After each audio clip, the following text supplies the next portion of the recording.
My name is Angel Lateral, and when it comes to practicing law, I resonate with the human spirit just as much as the judicial system. This isn't your typical business legal advice show, and I'm not your typical lawyer. As an attorney, I have over 16 years of legal experience in the areas of business law and estate planning. As a project manager, I love building and nurturing systems that work. And as a certified guide in the lineage of King Solomon, transformation consultant, and practicing Buddhist, I know this all starts with a healthy mindset. Welcome to the Laws of Abundance podcast. Legal advice from an angel. I'm your host, Angel Lateral. So it finally happened to me. COVID. I've never been afraid of it. I've been moving about the country, traveling all over the place for the last 2+ years, and finally, we came full circle. And the trip we were supposed to take in 2020, we took in 2022 to New Orleans. And COVID shows up to crash the party. Now, it's not a shocker to me that I got sick. I haven't been sleeping well or resting at all. I've been overworked, stressed about various things with my partner's kids, with my job, being super successful. These were all good things. But me not having the right amount of help or systems in place. I placed all of my self-care cards in the proverbial vacation bucket. I'll get rest later, I said. I'll take a break later. Well, when vacation finally came, so did illness, walking right in the wide open door. Okay, Angel, what does this have to do with a law of abundance or a principle of Hermetics? Everything. Because our life is a reflection of the cosmos, and our inner life is reflected in our outer world. Recently, my very good friend called me to say, Angel, you look like chaos. I knew she was right. I was trying to do too much all at once, to be too much for others and not showing up for myself with the basic self-care practices. I wasn't setting boundaries with my time. I was not taking time to clear myself or ground in any significant way. And I lost touch with myself briefly. I was tired. I was irritable. I was stressed out, and no wonder most of what I attempted during that time failed. My inner world was responding messily. Now, the principle of correspondence. As above, so below. So within, so without. As the axiom goes, it isn't just this simplistic, yet at the same time it is. What the principle of correspondence means is that all the universe, every single thing in it, from the heavens, the stars and the planets, to an anthill on Earth, or a microbiome inside my gut, all follow the same set of rules, and none of them deviate. Look at how atoms work. Nucleus that is circled by an electron. A solar system is a sun, a star, a nucleus circled by planets, electrons. So the tiniest thing is similar to one of the biggest things I can imagine. The law of correspondence tells us that there is a rhythm, an order, a set of rules like cause and effect, vibration, polarity that everything follows. Nothing escapes this cosmic ordering. Nothing is outside the 7 Hermetic principles. Live them and experience the best alignment in this life with our purpose and the oneness with them. Don't live them, experience frustration, things not working. This is all that a true magician or alchemist does. They align with these principles and rules of the universe and use them to manifest hermetically for the best and highest good. The hermetic path is likely never the easy path. It's the longest, high road with the rewards that can't be counted selfishly.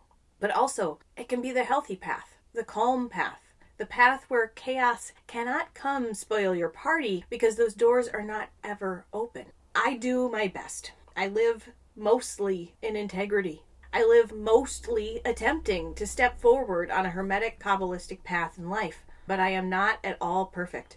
Albeit, perfection is simply the act of staying on the path and practicing every day. But I get stubborn. I have attachments. I let my mind control decision making when I get worked up. And then I've got to learn things the hard way, with some proverbial beating on the head with a baseball bat to get the message. And this is because I am just doing my best. And I'm living mostly in integrity. But I'm not living all the time. right? So I get to have those beatings, those messages hit me. But that beating comes because the laws of the universe dictate it. Cause and effect always happen. Inner worlds reflect on the outside. There's no escaping this. So in my case, this time around, I got really sick on my vacation and anniversary fun times with my partner in New Orleans. And then I spent 6 days in quarantine on a calm, serene beach in Vero Beach, Florida, recovering.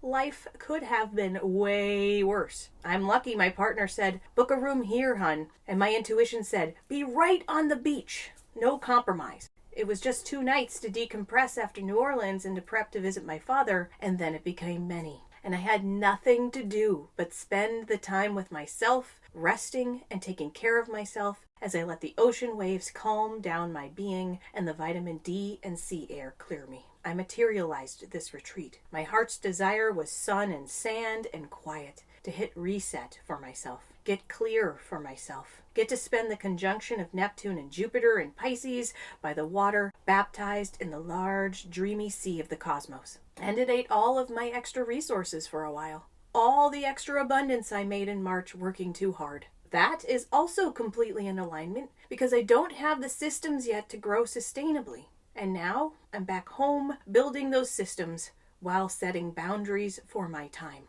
Success is meaningless if I'm broken or if I'm sick, if my partner and I cannot spend time together, if I can't see my family. Over-attachment to certain outcomes can also not be a good thing.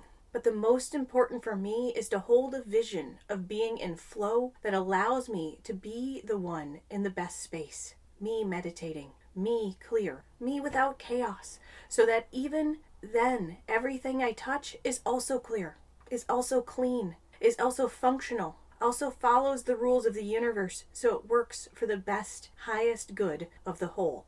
I can't save it all for vacations.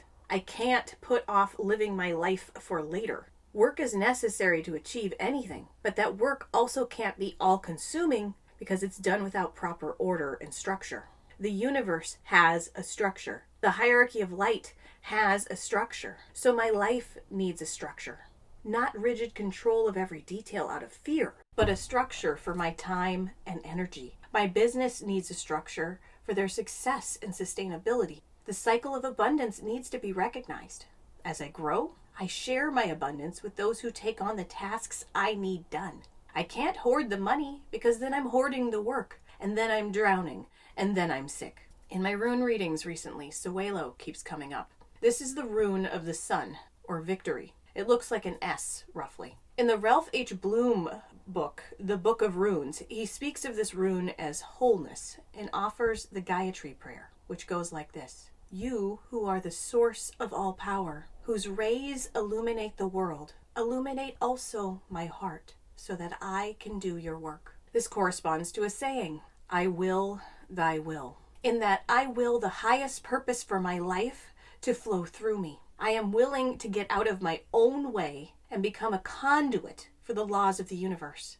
Let the laws flow through me. As Jesus said, I can of my own self do nothing, meaning by my own self, we truly do nothing. Things flow through us if we allow them. So thank you for joining me on this exploration of the principle of correspondence in my life. I hope it awakens something in you to dig deeper into these principles, these laws, and where they're at work within you.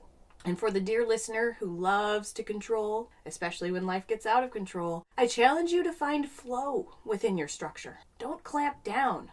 Release and let the wind blow through the scaffolding you've built so deftly. See what happens. Maybe you can even jump out of your tower and fly. And for the listener who neglects all structure, or who even blames structures outside themselves for all the things, can you start telling yourself the truth? Start taking some responsibility for the things you are actually still setting in motion? Can you be more intentional with what you're setting in motion? How might you allow structure into your flow and actually allow you to truly flow instead of being in chaos? As always, if you need a little push, I can help with that. Until next time, my listeners, live well.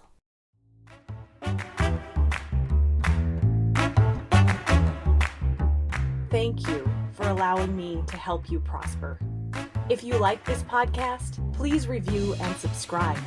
You can find out more about me at laterallaw.com /Laws of Abundance podcast. I'm your host, Angel Lateral, and I can help with that.